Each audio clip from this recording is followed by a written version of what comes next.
तुम्हारा ये थैनोस वाला बैकग्राउंड अच्छा लग रहा है। नो सर, कुछ नहीं मिला। और सर गूगल में सर्च किया था कुछ कुछ वॉलपेपर्स, लेकिन अच्छा नहीं मिला तो ये वाला कर दिया। चलो ठीक है, कोई बात नहीं, ठीक है। तो यस सर। मैथ्स में हम लोग पिछले क्लास में कोन के बारे में पढ़े थे, राइट?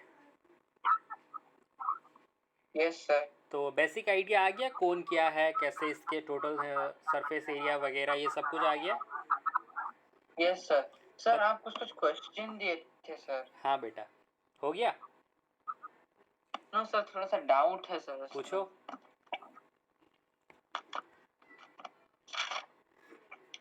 आपके पीछे तो थैनोस है, तो फिर आपको डाउट कैसे आ गया?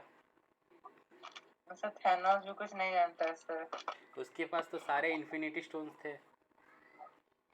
हाँ सर, वो फिर छीन लिया ना सर, वो अवेंजर्स। अच्छा चलो ठीक है, कोई बात नहीं बेटा, पूछो क्या डाउट है। सर आप जो क्वेश्चन थे पहले, फर्स्ट का जो पिरामिड वाला है हाँ सर, उसमें हाँ ये सर, उसमें उसका हाइट है 216 फीट हाँ एंड उसके साइड है 346 फीट। हाँ सर तो मैं, अगर हम लोग उसका एल निकालेंगे सर, उसके वो एल, हाँ हाइपोटेन्यूज के हिसाब से हाँ एल निकालेंगे, हाँ तो उसका एरिया होगा, उसका लेटरल सरफेस एरिया होगा पाई आर स्क्वायर होता है तो सर इसमें उसका एलएससी का फॉर्मूला क्या होगा वो पता नहीं चला सर। मेरे को लग रहा था हाफ इंटू ट्रायंगल होता है, हाफ तो उसका बेस एरिया इंटू होता हाइट। है half into base into height. तो फोर साइड्स हैं, पिरामिड के फोर साइड्स हैं, four into half into base into height. हाँ तो सर वो हो सकता है क्या, फोर हाँ, इंटू बिल्कुल हाफ सही इंटू? सोचा है आपने, क्योंकि मैं अब अगर आपको याद होगा तो मैंने उस क्वेश्चन का बेस आपको क्या बताया था। एक सर्क स्क्वायर सर बताया। बेस 346। हाँ, एक स्क्वायर बताया था यस ना। सर। अगर एक स्क्वायर है मतलब एक यस स्क्वायर सर। के कितने साइड बनते हैं? चार साइड बनते हैं। Four side sir. अगर चार साइड बनते हैं, इसका मतलब वो अपने हर एक साइड पर एक एक ट्रायंगल फॉर्म कर रहा है। Yes sir. अब हर एक साइड पर अगर एक एक ट्रायंगल फॉर्म कर रहा है, तो इसका मतलब आपको चार ट्रायंगल के चार एरिया निकालने पड़ेंगे। Yes sir. हालांकि चार ट्रायंगल आपस में इक्वल है, तो आप 4 × 1 ट्रायंगल का एरिया कर सकते हो। क्लियर है बेटा? ओके, ट्राई करना उसको इसी हिसाब से, जैसा आपने यस। सोचा है बिल्कुल सही सोचा है, ठीक है बेटा। Yes sir. ओके, दूसरा वाला प्रॉब्लम हुआ। सर दूसरा वाला में सर मैं उसका निकाल रहा था हाँ सर, वो था हमारा कि उसके उसका डायमीटर है, जो कोन का हाँ डायमीटर है, बेस डायमीटर है, वो 12 फीट का, हाँ और उसके हाइट है 8 फीट के। हाँ। तो एल निकालने से हम लोगों का हो गया 10 feet. 10, very good. Yes sir. तो पाई आर एल अगर मैं करूँगा उसके लेटरल सरफेस एरिया के लिए, हमें उसका उसको कवर करना है ना सर, उसके हाँ, बेस को तो कुछ नहीं करना है। कुछ नहीं करना है। फ्लोरिंग रूफिंग के लिए, हाँ तो रूफिंग के लिए हमें पाई आर एल निकालना है। हाँ तो पाई आर एल में सर 22/7 इंटू 6 इंटू 10 किया सर। हाँ, तो आंसर कितना आया मेरे को ये बताना। सर आंसर मेरा आया तो 2 मिनट क्या,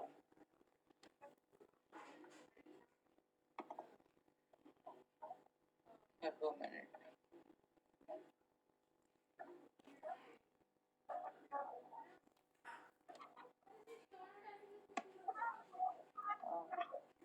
सर 2 मिनट थोड़ा। हाँ श्योर बेटा, कोई बात नहीं, आराम से करो।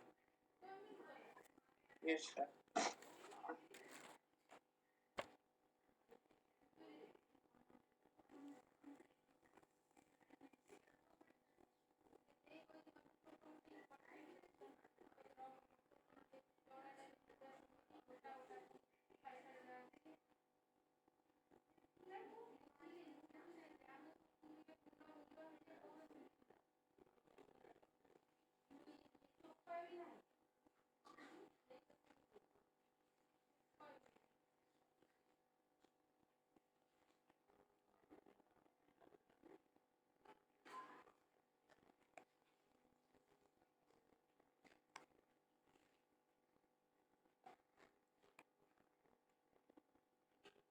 सर आंसर सर उसका एरिया आ रहा है 188.57 मीटर स्क्वायर आ रहा है।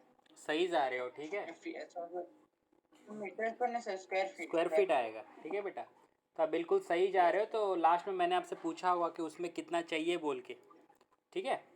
कितना रोल चाहिए? तो हाँ, एक रोल का 120 स्क्वायर फीट में एक रोल में 120 one square twenty feet square होता फीट है। है, तो तो उसमें कितने चाहिए होगा वो चीज़ आपको डिवाइड करके आपको चेक करना पड़ेगा, राइट।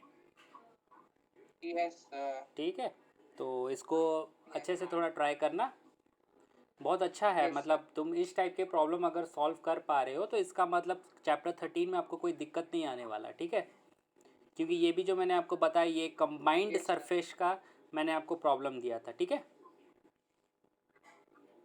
यस सर ओके, तो आज हम लोग बात करते हैं हेमिस्फीयर के बारे में, स्पीयर के बारे में। ये हमारा लास्ट ऑब्जेक्ट है, यस सर ठीक है बेटा। Okay. Yes.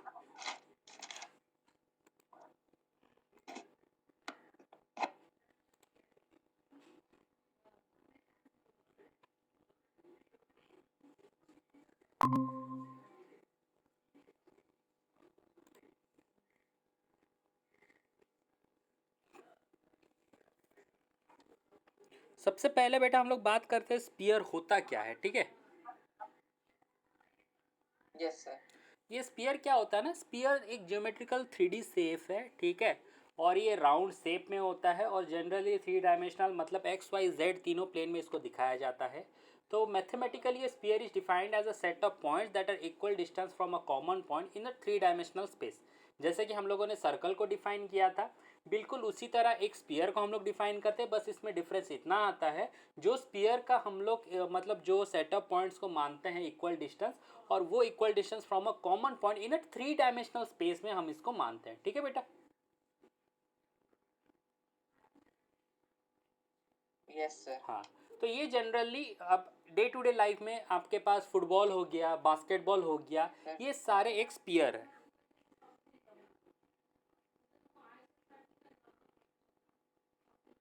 M I clear बेटा? यस सर ओके बेटा, ठीक है बेटा। तो ये आपको पिक्चर में दिख रहा होगा कि स्पीयर कैसा दिखता है, राइट। यस सर ओके, तो स्पीयर में ये एक रेडियस है और ये ऊपर वाला हिस्सा जो मैंने लाइन ड्रॉ किया है ये भी एक रेडियस है, राइट। यस सर ओके बेटा, चलो सबसे पहले हम लोग बात करते हैं कि ये जो स्पीयर है, जैसे कि मैंने आपको बताया, ये हमारे डे टू डे लाइफ में कहाँ का देखने को मिलता है। मैंने बताया आपको बास्केटबॉल हो गया, अब ये ग्लोब हो गया, मून हो गया, प्लैनेट हो गया, ये सारे स्पीयर शेप में रहते हैं, राइट। यस सर सबसे पहला चीज आता है इसमें the equation of the sphere, ठीक है बेटा। Yes sir. बता सकते हो इक्वेशन ऑफ द स्पीयर क्या है? आइडिया है कुछ? No sir. देखो बेटा, जब मैंने आपको पेयर ऑफ लीनियर इक्वेशन के बारे में पढ़ाया था तो हम लोगों ने वहां पर नोटिस किया जब ये लीनियर इक्वेशन आता है तभी हम लोगों को एक स्ट्रेट लाइन मिलता है, राइट बेटा। यस सर तो वहां से हम लोगों को क्या पता चला, अगर कोई इक्वेशन हमारे पास एक फॉर्मेट में है a x square plus b x, a x square plus b, sorry, linear equation ना, लीनियर इक्वेशन का मतलब क्या होता है बेटा, a x plus c, c equal to zero, right. Yes sir हाँ, यही है ना लीनियर इक्वेशन का जनरल फॉर्मेट। यस सर हाँ, डिग्री 1 है मेरा। Yes sir. ठीक है बेटा, क्या बात है बेटा, आज थोड़ा तुम्हारा रिस्पॉन्स मुझे धीमा लग रहा है। यस सर, यहाँ पे नेट भी सर थोड़ा सा स्लो आ रहा है सर। अच्छा, कोई इतना बात। आपका आवाज क्लियर है सर, लेकिन यहाँ पहुँचते पहुँचते थोड़ा सा टाइम ले रहा है सर, चलो कोई बात नहीं, कोई बात इसीलिए। नहीं, कोई बात नहीं बेटा, ठीक है। जहाँ पर आपको समझ में ना आए पूछ लेना, क्योंकि आज मतलब ये चैप्टर का जो कॉन्सेप्ट है ना, आज इसका लास्ट पार्ट है, ठीक है। जैसे ये यस कॉन्सेप्ट सर, उसमें कंप्लीट हम हो प्रॉब्लम जाएगा ना हम, सॉल्व करेंगे। हाँ, उसके बाद हम लोग इसको पूरा एकदम वाइंड अप कर देंगे साथ में, यस सर ठीक है बेटा। तो देखो, स्पीयर का जो इक्वेशन होता है वो कैसे आया, क्यों आया, ये मैं आपको समझाने के लिए कोशिश कर रहा हूँ। सबसे पहले हम लोग बात करते हैं पेयर ऑफ लीनियर इक्वेशन में। जब मैंने आपको बताया कोई भी एक लीनियर इक्वेशन को जब सर, आप, हमारे क्लास में अभी स्फीयर की इक्वेशन के बारे में कुछ ऐसे इम्पोर्टेंस है क्या? हाँ बेटा देखो, आप कोई भी चीज़ पढ़ रहे हो, जैसे कि मैंने आपको टोटल सरफेस एरिया के बारे में बताया, तो मैंने आपको ये भी बताया कि टोटल सरफेस एरिया कैसा निकलता है, राइट? Yes sir. तो मुझे भी पता है आप क्लास 10 में हो, तो आप ओलंपियाड्स के एग्ज़ाम वगैरह तो दे रहे होंगे, यस सर। ठीक है ना बेटा? यस। तो ये अभी तो जो नहीं दे रहा हूँ सर, क्योंकि अभी बहुत फोकस अभी एग्जाम में ही है। एग्ज़ाम है, कोई बात नहीं, बट ये जो इक्वेशन ऑफ द स्फीयर है, मैं मानता हूँ कि एग्ज़ाम के सिलेबस के हिसाब से नहीं है, पर आपको थोड़ा सा पता रहना चाहिए, ठीक है? हम लोग इक्वेशन Yes. एक ऑब्जेक्ट का तभी निकालते हैं जब हम लोग उसको 3 डायमेंशनल में शो करने के लिए कोशिश करेंगे। तो सर ऐसे क्यूबॉइड और क्यूब का भी तो निकलना चाहिए। बेटा क्यूबॉइड और क्यूब, सबसे पहले वहाँ चलते हैं, ठीक है? बेटा क्यूबॉइड में स्ट्रेट लाइन होते हैं या नहीं होते हैं? Sir straight lines yes sir होते हैं। होते हैं। तो स्ट्रेट लाइन का मतलब क्या होता है बेटा, कि वो कौन से इक्वेशन आपको दे रहा है, लीनियर इक्वेशन दे रहा है या नहीं दे रहा है? Linear equation yes sir. ठीक है, तो इसीलिए हम लोग क्यूबॉइड क्यूब के बारे में डिस्कशन इसीलिए नहीं करते क्योंकि the object is found by numerous number of straight lines, yes sir. ठीक है? पर जब स्फीयर का बात आता है या फिर हेमिस्फीयर का बात आता है या फिर एक कोन के बेस के बारे में जब बात आता है, तब वो क्या होता है ना, एक सर्कल एक स्फीयर का उनका बस एक ही टाइप का इक्वेशन रहता है, जैसे कि पैराबोला का इक्वेशन एक क्वाड्रेटिक इक्वेशन होता है, क्वाड्रेटिक इक्वेशन होता है ठीक सर। है? Yes sir. बिल्कुल उसी तरह एक स्फीयर का इक्वेशन कैसा बनता है बेटा, x square plus y square plus z square equal to r square.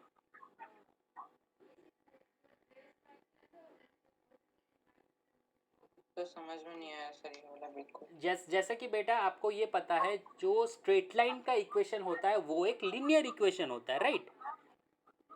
Yes sir. वैसे एक स्पीयर का जो इक्वेशन होता है उसका जनरल फॉर्मेट क्या होता है, x square plus y square plus z square equal to r square. Plus y square plus z, so x square plus y square plus z square equals to r r square. Square, ठीक है बेटा? अगर आपको अभी screen में दिख रहा होगा, एक्स माइनस एक्स जीरो हाँ का होल स्क्वायर लिखा गया है। हाँ बेटा देखो, x माइनस एक्स जीरो क्या है बेटा, देखो लोकस के बारे में पता है बेटा, लोकस किसे कहते हैं? No sir. सर सुना सुना लग रहा है sir, locus I think so. No sir नहीं पता।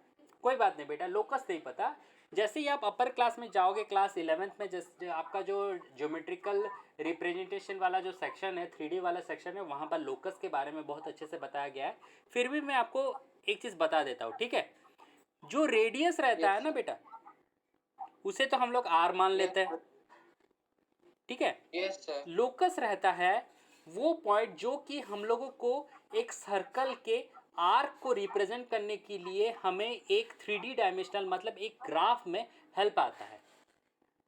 आपके पास एक्स वाई जेड प्लेन है, अब वहां पर आपको क्या करना है, जैसे कि हम लोग कोऑर्डिनेट, कोऑर्डिनेट का मतलब पता है बेटा? Yes sir. हाँ, कोऑर्डिनेट का मतलब क्या होता है, कोऑर्डिनेट वो पॉइंट होते हैं जो कि हम लोग को हेल्प करता है वो ग्राफ में उस चीज को दिखाने के लिए, राइट? यस सर पॉइंट करने के लिए। अब लोकस ये 3 डायमेंशनल वाला काम करता है, ठीक है? Yes sir. और x zero y zero z zero क्या होते हैं ना, सेंटर होता है। अब 3 क्यों है, क्योंकि ये 3 डायमेंशनल है, यस सर। ठीक है बेटा? अब मैंने यहाँ पर x zero y zero z zero को इग्नोर इसीलिए कर दिया क्योंकि मैंने आपको एक जनरल फॉर्मेट बताया जहाँ पर ये सर्कल एकदम एक ग्राफ के सेंटर में मौजूद है।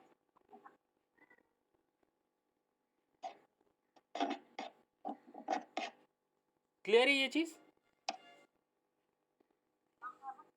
तो मतलब हमारा सर्कल का सेंटर उस वो कार्टेशियन प्लेन नहीं, 3 डायमेंशनल जो प्लेन है उसके सेंटर में है। हाँ और उसके जो 3 पॉइंट्स है उसके 3 रेडियस को हम लोग ले रहे हैं। बिल्कुल सही, ठीक है? Yes sir. क्लियर है ये चीज? Yes sir. ठीक है, सबसे पहले तो आपको पता है डायमीटर क्या होता है, 2r होता है, इसमें कोई डाउट नहीं है आपको, यस सर। Yes sir. ठीक है? तो सरफेस एरिया क्या बन जाएगा, 4πr² बन जाएगा। 4 पाई आर स्क्वायर सर, क्यों? बेटा सरफेस एरिया क्या होता है, total area covered by the surface of the sphere. Yes sir. तो ठीक है, जब मैं एक 3 डायमेंशनल का चीज लेता हूँ, ठीक है बेटा? Yes sir. हाँ, तो उसका ऊपर वाला जो सरफेस रहता है वो एक पार्ट में रहता है, मतलब कितने डायमेंशन है मेरे को बताओ? तो थ्री डायमेंशनल है तो थ्री डायमेंशनल मतलब ये पूरा कंप्लीटली अगर आप देखोगे तो ये कंप्लीटली एक मतलब 4 क्वाड्रेंट वाला एक्सिस बन रहा है या नहीं बन रहा है बेटा? तो 4 क्वाड्रेंट वाला एक्सिस, यस सर। यहाँ देखते हैं बेटा, देखो ये सर्कल आपको अभी दिख रहा है? Yes sir. ठीक है बेटा, देखो अगर मैं अभी ये जैसा मेरा पूरा पार्ट है, ठीक है बेटा? Yes sir. ठीक है, तो ये अगर मैं अभी उसको चार कैसे, एक सेकंड बेटा रुको, मैं ये सरफेस एरिया, ठीक है ना बेटा? रुको मैं आपको सरफेस Yes. एरिया बताता हूँ कि surface area of a sphere कैसे होता है, ठीक है बेटा? रुको मैं बता देता हूँ। यस। ओके, बहुत अच्छा सवाल तुमने पूछा है, एक सेकंड रुको।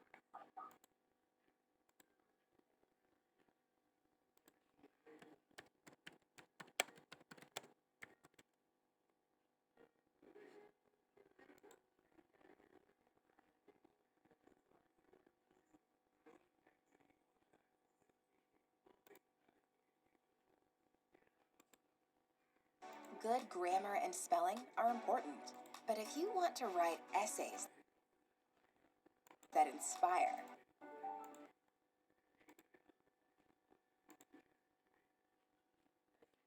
हाँ बेटा, वॉइस आ रहा है अभी?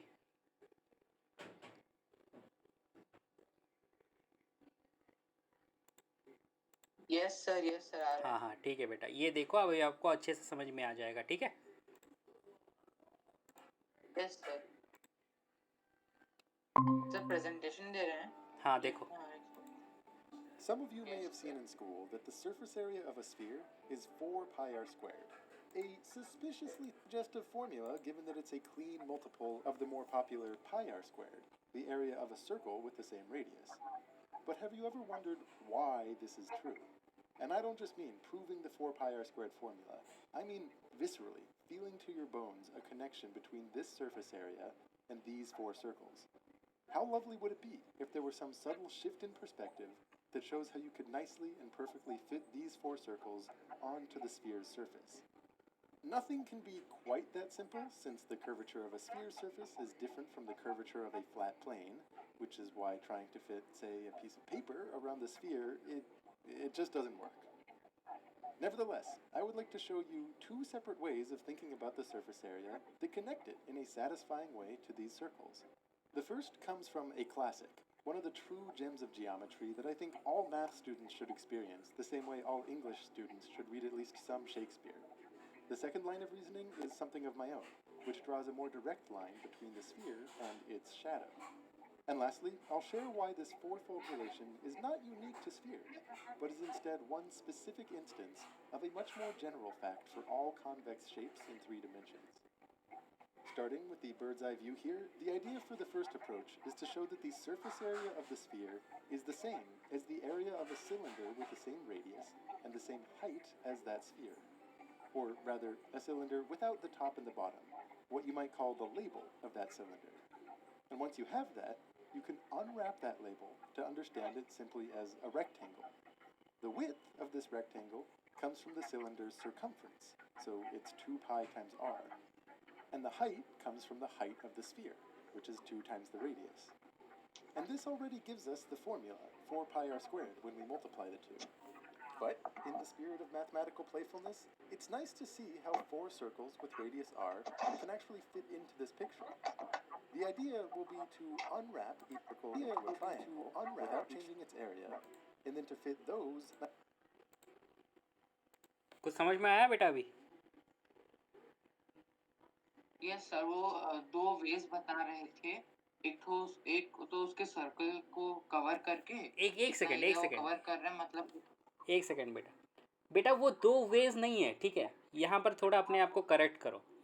ज्योमेट्री एक ऐसा चीज़ है ना बेटा, वो क्या करता है, हर एक चीज़ को दूसरे चीज़ में इम्प्लीमेंट कर देता है, ठीक है? अगर थोड़ा सा दिमाग लगाओगे, आपके पास जब ज्योमेट्री बॉक्स है, क्या ज्योमेट्री बॉक्स में स्पीयर शेप का कुछ सामान है? हेमिस्फीयर ज़रूर होगा, पर सर्कल या स्पीयर का कुछ है? No sir. नहीं होता है। क्यों नहीं होता है पता है बेटा? क्योंकि ये जो स्पीयर होते हैं, ये अगर हम लोग उसको खोल दे तो वो आइदर रेक्टेंगल या फिर स्क्वायर में कन्वर्ट हो जाएंगे। समझ गए बेटा? तो ये जो वीडियो मैंने आपको दिखाया, यहाँ से क्या पता चला बेटा, ये जो रहता है ना, जो स्पीयर रहता है, जब मैं एक स्पीयर को ओपन कर दूं ना बेटा, वो एक रेक्टेंगल बन जाता है जिसका लेंथ बन जाता है 2πr और जिसका ब्रेथ बन जाता है 2r। Yes sir. ठीक है, तो यहाँ से आपका सरफेस एरिया कितना बन जाएगा? 4πr²। 4πr²। Am I clear बेटा?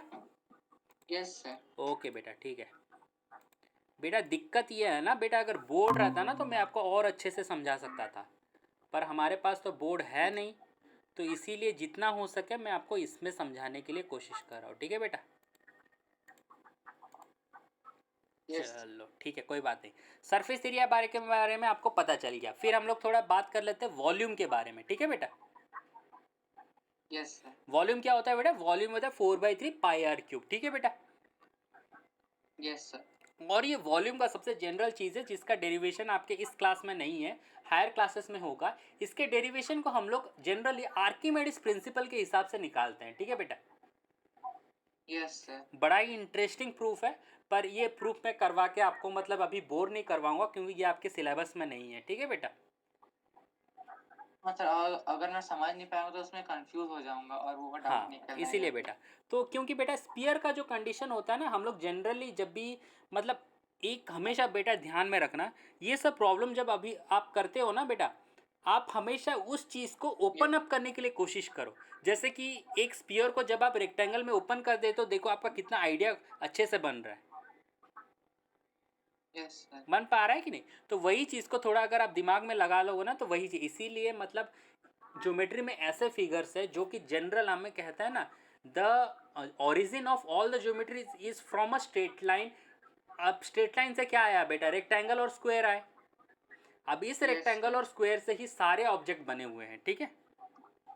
यस। ओके बेटा, कोई बात नहीं।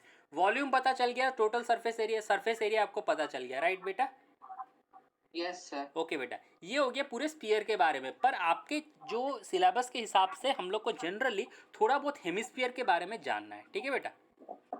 Yes sir. चलो, ये अभी आपको दिख रहा है हेमिस्फीयर? Yes sir. ओके बेटा, तो जैसे कि हम लोगों ने प्रीवियसली क्या बात किया, जो इसके ये हेमिस्फीयर है ना बेटा, हाँ, तो पहले हम लोग हेमिस्फीयर के वॉल्यूम के बारे में बात करते थे, क्योंकि अभी रिसेंटली मैंने आपको स्पीयर का वॉल्यूम क्या बताया बेटा? 4/3πr³, right?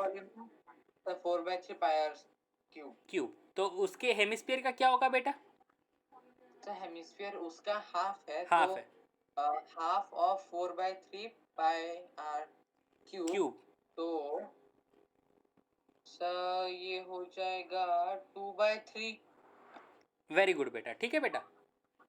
Yes sir. अब बात करते हैं हेमिस्फीयर के एरिया के बारे में। देखो बेटा, सबसे ईजीएस्ट वे मैंने आपके लिए यहाँ पर निकाल के रखा है। इसके सरफेस एरिया बन जाते हैं 3πr²। Yes sir. ठीक है? कैसे बनते हैं ये देखो बेटा, मैंने आपको यहाँ पर इस डायग्राम के थ्रू क्लियरली इंडिकेट करने के लिए कोशिश किया है। सर मैं बोल सकता हूँ क्या इसका? हाँ बिल्कुल। 3πr² कैसे हुआ? यस बेटा, बिल्कुल बताओ बेटा। Yes sir. सर हमारा सर्कल का होता है हमारा 4πr²। Very good. Sir hemisphere उसका हाफ है, तो हेमिस्फीयर का ऊपर का सरफेस का हो जाएगा हमारा half of 4πr²। Very good बेटा। 2πr²। वेरी तो हेमिस्फीयर का तो उसका बेस भी होता है सर, एक सर्कल होता है, तो प्लस πr² उसका एरिया। वेरी गुड बेटा। 2πr² plus πr² is equal to 2πr²। Very good बेटा, ठीक है। साथ ही साथ बेटा इसमें और एक चीज़ आता है जो area of a hollow hemisphere. ये area of the hollow hemisphere आपके सिलेबस में है या नहीं मेरे को ठीक से याद नहीं है, पर फिर भी थोड़ा बहुत आइडिया रख लो हमेशा। Area of a hollow hemisphere क्या होता है? Area of the external hemisphere minus area of the internal hemisphere. ठीक है बेटा? Internal hemisphere. ठीक है, अब ये डायग्राम से आपको अच्छे से पता चल रहा होगा।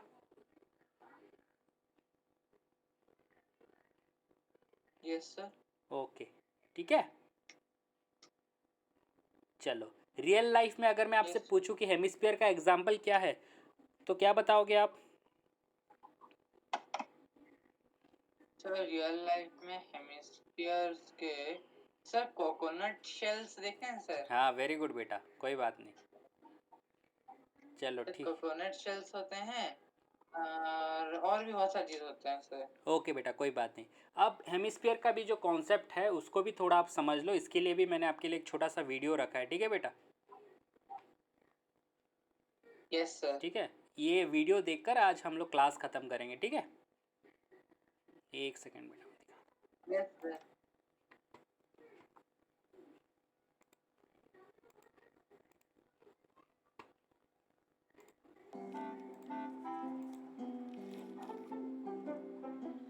Let's now look at a sphere. A sphere does not have any flat surface at all.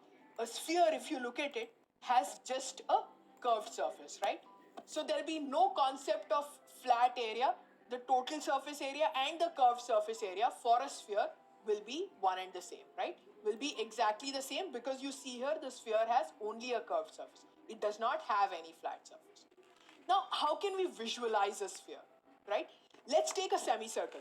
Let's say this sphere has radius r. Let's take a semicircle with the same radius r. Now, rotate this semicircle about this axis. Take this axis and rotate the semicircle. As it starts rotating, what do you see is formed?